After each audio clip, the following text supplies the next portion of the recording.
Okay, which page is this? 25.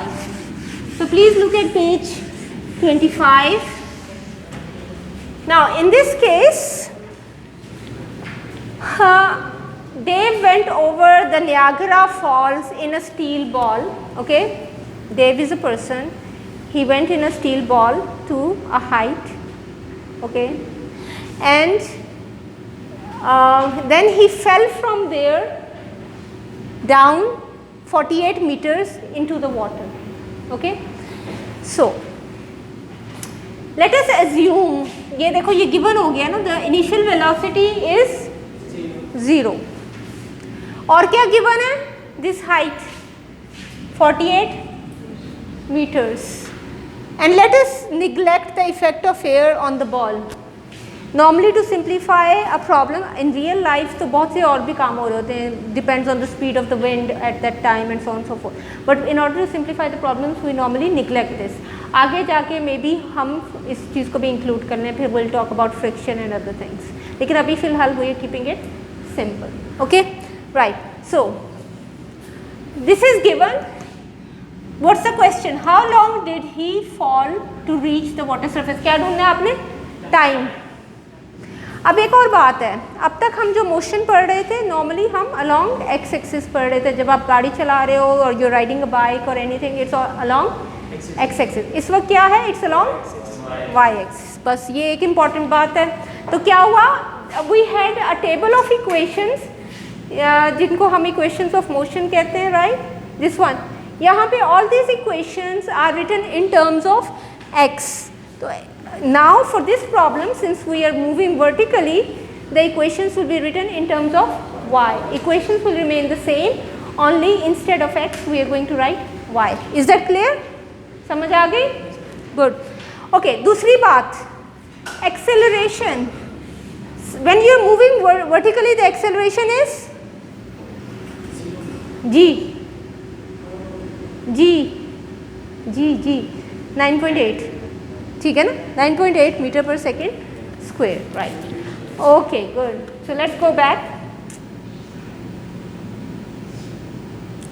So this is an example of a downward motion. Okay, so in order to understand this, the motion, let us explain this in terms of a diagram. This is the way the body is moving. The body started moving from a certain point that has been marked as 0. It means आपका जो axis इस तरह होता है ना, तो यहाँ से उसने 0 पॉइंट से शुरू किया और नीचे जाना शुरू हो गया. ठीक है ना. So this is x and this is y. So this is how the problem has been defined. उसने उसकी initial position को 0 ले लिया and now he is going in a negative y direction. यहाँ पे. So the acceleration will be a is equal to minus g, right, and the water level is at minus 48. पानी 48 meters below 0 है, right. Okay, and we assume that okay, motion जब शुरू हुआ उस वक्त क्या था, t is equal to 0. Now we have to find t when he reaches the water, right. So now you go back to that table and try to identify the equation that relates to this. Okay, we have the initial position, we have the final position, we have what else, तो आपके पास y भी है, y naught भी है, we have the initial velocity. पहले आप लिख लिया करो अपनी नोटबुक में, अपने रफ पेज पे, whatever you doing, what you have, so that it's easy for you to identify the equation that's suitable for that problem. So we have y, we have y naught, we have g or a, right, and we also have v naught. V naught is क्या होता है, v naught is initial velocity. वो उसने बता दी है कितनी थी, 0.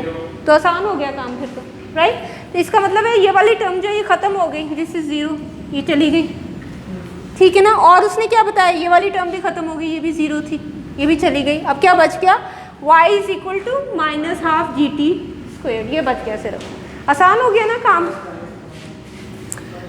Okay, तो इसको सॉल्व करना तो बहुत आसान है. आपने यहाँ से इसका स्क्वायर रूट लिया and this is your answer. बात ख़त्म हो गई. ठीक है, बाद में आप डिटेल इसकी पढ़ सकते हो. Okay, so now let's look at the other one. The second one, the next one.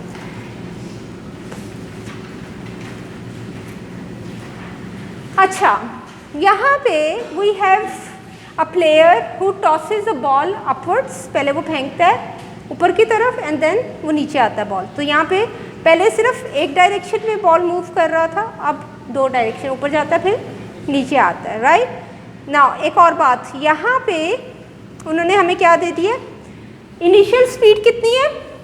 जब आप बॉल फेंकते हो तो वो किसी वेलोसिटी के साथ फेंकते हो ना, तो यहाँ पे 0 नहीं है. ठीक है, यहाँ पे कितनी है 12. ठीक हो गया ना. राइट. और आपसे पूछा क्या है, how long does the ball take to reach the maximum. ऊपर मैक्सिमम हाइट तक पहुँचे. अब आपने डिस्टेंस वो कैलकुलेट करना है, वो भी. राइट. सो आपको इस वक्त आपको जी पता है, आपको इनिशियल वेलोसिटी पता है. ठीक है. So let's see, this is a diagram that explains this question. हमेशा डायग्राम बना लो ना, तो it's very helpful to understand the problem. Right. Okay, यहाँ पे यू नो यहाँ से उसने स्टार्ट किया, it goes upward, it reaches a maximum height. यहाँ पे हम डिस्प्लेसमेंट को कहेंगे 0, y इज इक्वल टू 0. यहाँ पे द डिस्प्लेसमेंट इज मैक्सिमम, लेकिन उसने बताई नहीं हमें कितनी है, हमने ढूंढनी है. राइट. ओके, यहाँ पे वेलोसिटी कितनी बताई उसने. यहाँ पे ऊपर जाके, this is a rule of motion कि कोई बॉडी जब ऊपर फेंकी जाती है वो थोड़ा सा रुकती है और फिर नीचे आती है, सो ऊपर जाके 0 हो जाएगी. तो वह फाइनल वेलोसिटी 0 होगी वहाँ पे. जब फेंकते हैं तो आप फोर्स लगा के फेंक रहे हैं. जब आप ऊपर से फेंकते हैं तो फिर ज़रूरी नहीं है कि आप फोर्स लगाएं, आपकी मर्जी, आप वैसे भी चीज़ को फेंक सकते हैं. राइट. छोड़ सकते हैं. यस. ओके, सो अब हम ये वाला मोशन देखते हैं and let's look at the equation जो हमारे लिए सूटेबल है. The suitable equation will be the simple equation. क्या, एक्सेलरेशन की. Acceleration is defined as final velocity minus initial velocity divided by time. So this is the same equation. Acceleration is equal to v final minus v initial over time. या इस book के मुताबिक this is v minus v naught over time, and you can write it like this.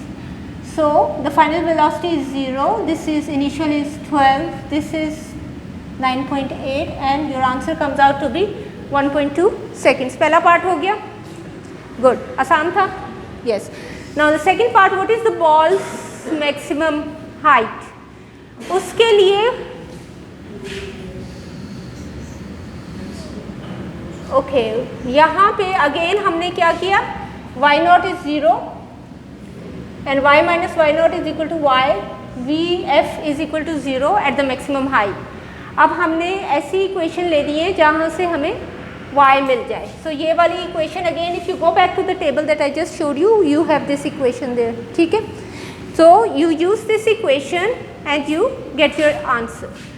The third part is, how long does the ball take to reach a point 5 meter above its release point. अब वो पूछ रहा है, पहले तो हमने maximum ढूंढा था ना, अब 5 मीटर तक यहाँ कहीं है ना, कि कितना था टोटल वैसे डिस्टेंस, 7.3 था वैसे. ओके, इसके ढूंढने के लिए इट्स इंटरेस्टिंग. आपने कौन सी इक्वेशन आइडेंटिफाई की है, depending on the terms that you are given. Right. तो the equation, one of the equations in that table is this one. And the reason that I brought you to this equation is कि इसको सॉल्व करने के लिए आपको you have to use the quadratic formula. You are familiar with the quadratic formula. याद है, सबने किया हुआ है, अलजेब्रा में होता है, याद है. किसको नहीं याद, don't be shy, just tell me. Good. इसको याद करने के लिए क्या तरीका है, go to the beginning of the book. अभी हम चले जाते हैं, we can go to the beginning. Formulas है ना ये छोटे छोटे, तो इसीलिए it's good to have a reference with you. तो आप बुक के शुरू में जाएं, आपके पास है ना बुक के शुरू के पेजेस, इसलिए I wanted you to print them. यहाँ पे देखें, ये पहला फॉर्मूला जो है, this formula, it's the quadratic formula. What is the quadratic formula? ax squared plus bx plus c, है ना. अगर इस तरह की इक्वेशन हो then x is equal to minus b plus minus क्या था, सबको आता है, ओवर 2a। ये